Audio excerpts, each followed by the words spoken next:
Everyone thinks the Caribbean starts when your phone switches to international roaming, but here is the weird part. Some of the most Caribbean-looking water in America is sitting inside Florida, and most people skip it for one very stupid reason. It asks for slightly more effort. This list is not Miami. It is not the same 3 beaches people keep repeating like they are reading from a dying tourist brochure. We are talking about a forgotten stop in the Keys, a barrier island in Palm Beach County most people drive past, a boat-only island off Tarpon Springs, a ruined outpost at the mouth of Tampa Bay, a Gulf island next to one of Florida's busiest beach zones, and a national park floating 70 miles west of Key West, like it got lost on the way to the Bahamas. Think you know Florida beach paradise? Let's test that. Trust me, you are not ready for what is next. Before we begin, hit subscribe because it helps you get smarter. Number 6. Long Key State Park.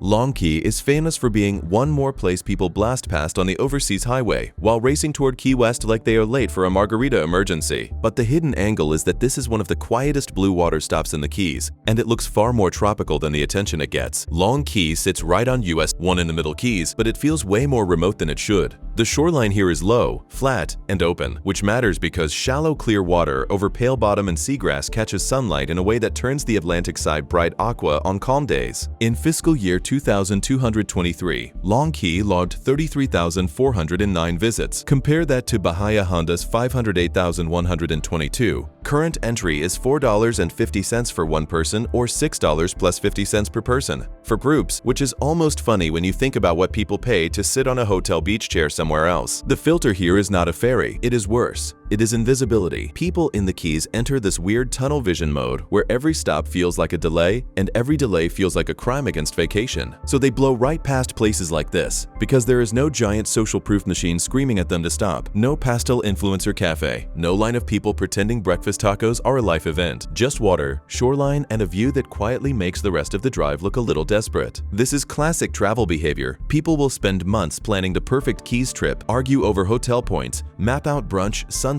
dinner, second sunset, and then ignore a place that actually looks the part because it does not come with enough noise. The average person does not want hidden. They want easy to explain. They want a place other people already approved for them. Long Key fails that test, which is exactly why it works. One local described it best. Long Key is what the Keys actually looked like before the Keys figured out they could charge for it. Picture this. You step out and the first thing you notice is how flat everything feels. The horizon, the water, the breeze, all of it stretched wide open. The shallows glow pale blue and green. Tiny ripples move across the surface like brushed glass. The air smells like salt and warm mangroves. There is no city soundtrack, no speaker fight, no chaos, just open Keys water, light wind, and that strange feeling that you found the right place by not following the crowd. And if you think this was quiet, the next one hides tropical water in one of the richest zip codes in the state. Number 5. John D. MacArthur Beach State Park. Palm Beach is known for mansions, hedges, private clubs, and the kind of money that makes normal parking fees feel adorable. But the better angle is this. Right in that world sits a state park that gives you tropical water, a barrier island, and access to Munyon Island without the usual Palm Beach nonsense. John D. MacArthur Beach State Park sits between the Atlantic Ocean and Lake Worth Lagoon, and that split is the secret ingredient. Calm lagoon water, shallows around the mangroves, and the barrier island setup create these bright, clear pockets that look way more Caribbean than people expect from a place with a parking lot. In fiscal year 2002 to 2003, MacArthur Beach had 152,517 visits. Compare that to Bill Baggs Cape Florida's 796,523. Current admission is $5 per vehicle. The filter here is perception. From the road, this place does not scream paradise. It looks like a normal park entrance with a sign and a ranger booth. That one detail, a beige state park sign instead of a resort arch, filters out a shocking number of people because modern tourism depends on drama at the threshold. If the entrance does not look like a movie trailer, half the public assumes the beach is mid. Meanwhile, the people who actually get out, cross the boardwalk, or paddle toward Munyon Island are sitting in clear water while the rest of Palm Beach is busy paying for the atmosphere. Florida people do this constantly. They will fly to an island, then spend half the trip avoiding crowds, noise, and bad parking. Then a real barrier island park shows up, asks them to walk a boardwalk and maybe rent a kayak, and suddenly it is too much work. Consider what that means. These are people who survived TSA at Fort Lauderdale Airport on a holiday weekend. They stood in a shoeless line behind a man eating a breakfast burrito for 45 minutes. They checked 3 bags, rebooked a connection, and argued with an automated kiosk about seat assignments. All of that was fine, but 200 yards of wooden planks above a lagoon? Civilization ends. One Reddit user put it perfectly. MacArthur is $5 and a short walk from one of the most expensive zip codes in America. And somehow that is still too much effort for most people. Picture this. You cross the boardwalk and the air changes. The lagoon sits calm behind you. The beach opens ahead and the water catches the sun in soft green-blue bands. You can smell salt and sun-warmed wood from the planks. In the shallows, everything looks clean and bright, like the light is coming up from the sand instead of down from the sky. It feels hushed, tucked away, and a little richer than it has any right to feel for $5. And if you think hiding paradise behind a regular park entrance is sneaky, the next place hides it behind a boat ride. Number 4. Anclote Key Preserve State Park. Anclote Key, usually said Anclote, is known for the lighthouse, but the real story is the water around it, the pale sand, the shelling, and the fact that it sits only 3 miles off Tarpon Springs while still feeling like something much farther away. This park is accessible only by private boat or ferry, and that is the whole game. Anclote has nearly 12,000 acres of Gulf waters and sits far enough offshore that the mainland mess drops away fast. Pale sand and shell bottom help kick light back through the shallows, which is why the water can flip into that green-blue Florida people usually reserve for the Keys and the Bahamas. In fiscal year 2002-2003, Anclote Key recorded 230,558 visits. Compare that to Honeymoon Island's 1,528,178. Public trips advertised by operators range from about $35 on simpler island runs to about $71.99 for more packaged snorkeling trips. That single inconvenience filters out so many people it is almost rude. Not because it is hard, because it is not. Because it is not automatic. You have to look it up. You have to book it. You have to admit that maybe the best beach day in your area will not happen from a car door. Be honest. Would you take a boat if it meant better water and fewer people? Yes or no? Drop it in the comments. If this video just saved you from doing the same lazy beach loop as everyone else, hit like, not because YouTube needs emotional support, but because the algorithm apparently only respects information once it has applause. Here is the funny part. People will happily sit in a beach traffic jam for 45 minutes because that feels normal, but tell them the better option leaves from a dock and suddenly it sounds complicated. A boat ride. That is the barrier. Not price, not time, not distance. A boat. Human behavior deserves its own museum. Picture this. The mainland is already starting to feel far away. You step onto bright sand with shells underfoot, and the water beside it is clear enough to show every change in depth. It shifts from pale green to a cleaner blue a few steps out. The lighthouse stands back from the shore like it has seen this whole trick before. Wind moves across the dunes. Gulls cut over the beach, and for a minute it feels less like Florida and more like a place Florida is trying to imitate. And if you think Anclote feels removed, the next one sits at the mouth of Tampa Bay and still manages to feel lost on purpose. Number 3. Egmont Key State Park.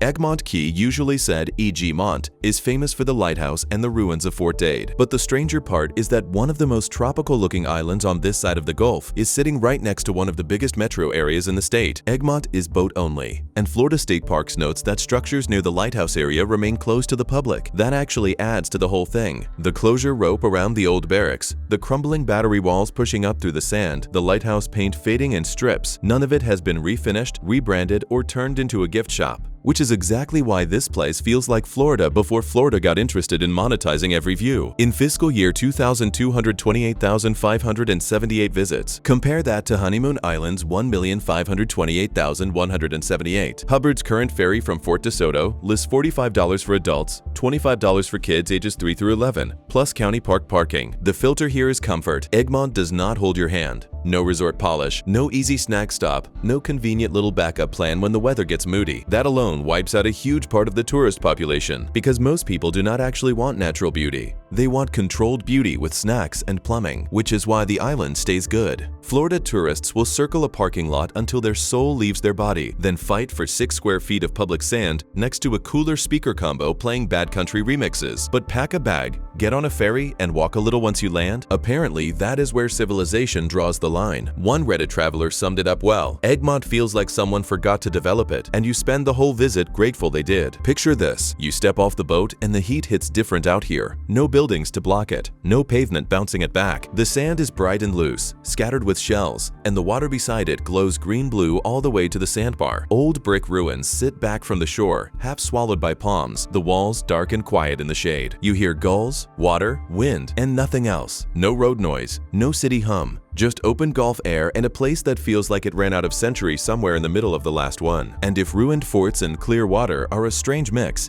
the next place somehow makes the busy Gulf Coast look foolish from just offshore. Number 2. Caladacy Island State Park.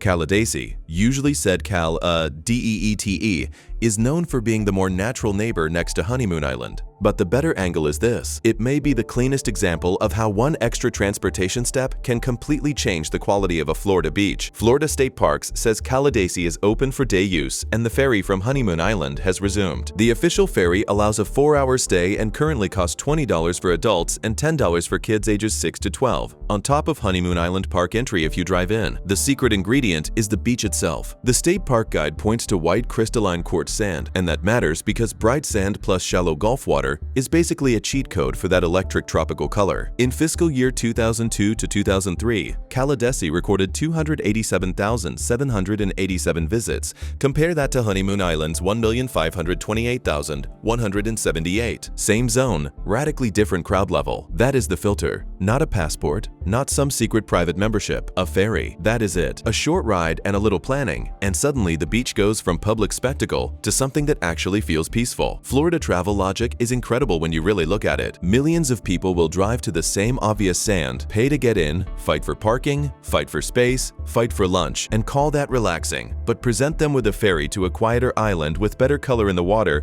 and they act like you suggested a polar expedition. It is one boat, not the Oregon Trail. One Reddit traveler summed it up perfectly. Caladacy looks like a Caribbean postcard, but you can still hear birds instead of jet skis. That is the difference. Picture this. The sand is so pale it almost looks lit from inside. The water near shore is clear, soft green at the edge, then brighter farther out, with little bands of color shifting as waves move over the bottom. Sea oats bend behind you. The air smells clean, salty warm. There are voices, but they are scattered and far apart, not piled on top of each other. It feels open in a way busy beaches never do, like the day got wider the moment you landed. And if a short ferry ride already filters out this many people, wait until you see what the number 1 spot requires. Would you pay $250 and plan 2 months out for a beach this far offshore? Most people say yes until they actually have to book it. Yes or no? Drop it in the comments. And if this list is already giving you ideas nobody in your group chat has thought of, subscribe. Think of it as a strategic advantage. One day someone asks where to go, and you will be the only person in the room with a real answer. Number 1. Dry Tortugas National Park.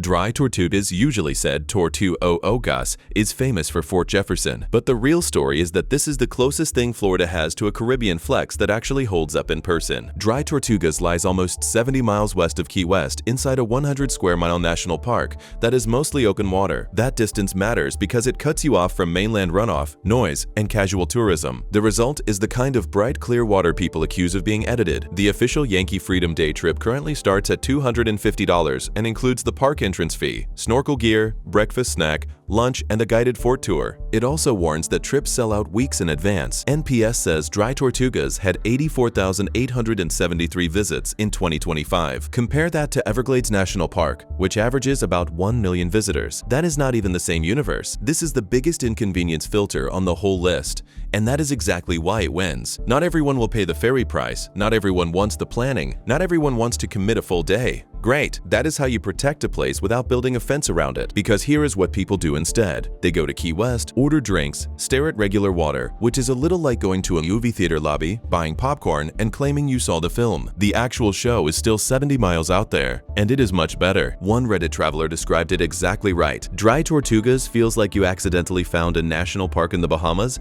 that somehow belongs to Florida. Dry Tortugas is the point where Florida stops feeling like Florida and starts feeling like somewhere people save up to fly to. Only this one is still in the state, still on the map, and still weirdly absent from the average beach conversation. Picture this. The fort rises out of a spread of blue and green so bright it looks unreal even while you are standing in it. The water around the island is clear enough to make the shallows glow. You smell salt, sunscreen, hot brick, and open sea. Birds cut overhead. The sound is mostly wind and water, with the fort sitting heavy and quiet behind you, like it has been keeping this secret for 150 years. It feels far away in the best possible way, like the mainland got switched off and left you alone with the color of the ocean. Everyone thinks paradise starts when you leave the country, but now you know the real trick. In Florida, paradise usually starts right where other people stop trying. You now know what most beach lists miss, what most tourists skip, and what one small inconvenience can protect better than any marketing campaign ever could. Subscribe if you like having that kind of advantage. One day somebody will ask where to go, and you will already know the answer. You are welcome in advance.